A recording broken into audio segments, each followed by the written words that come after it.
नेपाली बजारमा यति बेला नेपाली नयाँ नोटको अभाव देखिएको छ।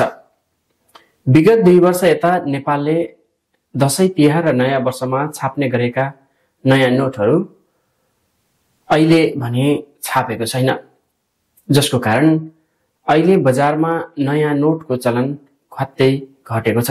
लामो समय लाइन बसेर बैंकहरूबाट सटाई गरिने नयाँ नोटको चलन भने अहिले घट्दै गएको छ। मुलुक डिजिटलमय बनिसकेपछि अहिले नयाँ नोट निकाल्ने चलन घटेको हो। नेपाल सरकारले विगत 2 वर्ष यता नयाँ नोट छपाई गरेको छैन, जसको कारण अहिले बजारमा नयाँ नोट पाइन छोडेको छ।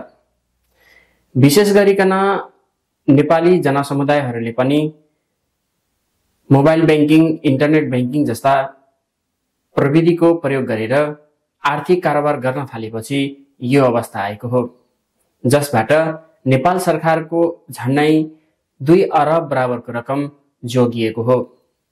यो रकम नयाँ नोट छपाईका लागि विदेशमा खर्च हुने गर्थ्यो।